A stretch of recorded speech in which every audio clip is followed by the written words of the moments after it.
আসসালামু আলাইকুম। আশা করি আপনারা সবাই ভালো আছেন। প্রতিদিনের মতো আজকের ক্লাসে আপনাদের সবাইকে স্বাগতম। আমি আজকে মূলত প্রাথমিক বৃত্তি পরীক্ষা ২০২৫ বাংলা বিষয়ের একটি টপিকস নিয়ে আলোচনা করব, সেটা হচ্ছে রচনা। আজকে মূলত আলোচনা হবে রচনা সাজেশনটি নিয়ে। আমি এখানে মোট বেশ কয়েকটি অর্থাৎ ৮টি রচনা আমি এখানে মূলত সাজেশনের জন্য রেখেছি। এই ৮টি রচনা পড়লে ইনশাআল্লাহ পরীক্ষায় 100% কমন থাকবে, কারণ প্রত্যেকটা রচনায় কিন্তু 100%, সো সেগুলো আপনাকে সেভাবেই পড়তে হবে। ঠিক আছে? তো যারা গার্ডিয়ান বা টিচার যারা আছেন তাদের উদ্দেশ্যে আমি বলছি, রচনাগুলো কিন্তু খুবই গুরুত্বপূর্ণ এবং সেগুলো গুরুত্ব সহকারে পড়াবেন, বা যারা স্টুডেন্ট আছেন তারা গুরুত্ব সহকারে পড়বেন। তো তাহলে আলোচনায় চলে যাওয়া যাক। প্রথমে যে রচনাটি দেখুন, যে ১ নম্বরটি হচ্ছে আমাদের দেশ। ঠিক আছে? আমাদের মাতৃভূমি হতে পারে, ঠিক আছে?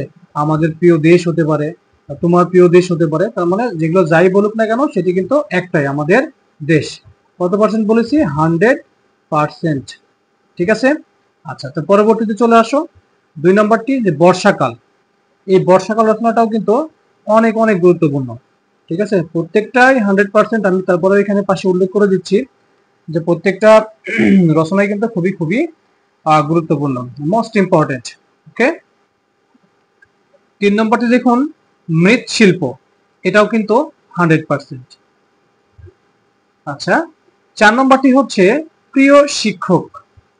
এটাও কিন্তু 100%। হ্যাঁ।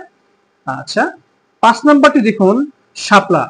শাপলা হতে পারে, আমাদের জাতীয় ফুল শাপলা হতে পারে, এগুলো থাকতে পারে কিন্তু। ঠিক আছে?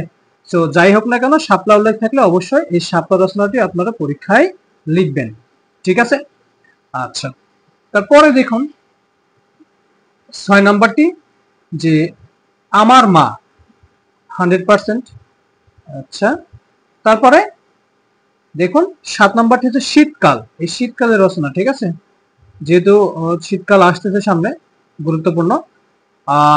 প্রিয় খেলা অথবা তোমার প্রিয় খেলা বা আমার প্রিয় খেলা, যাই হোক না কেন, সেটা প্রিয় খেলা বললেই আপনাকে প্রিয় খেলা সম্পর্কে লিখতে হবে। এই ছিল মূলত ৮টি রচনা। এই ৮টি রচনা পড়লে ইনশাআল্লাহ ইনশাআল্লাহ প্রাইমারি বৃত্তি পরীক্ষা ২০২৫ বাংলা রচনা সাজেশন থেকে 100% কমন থাকবে।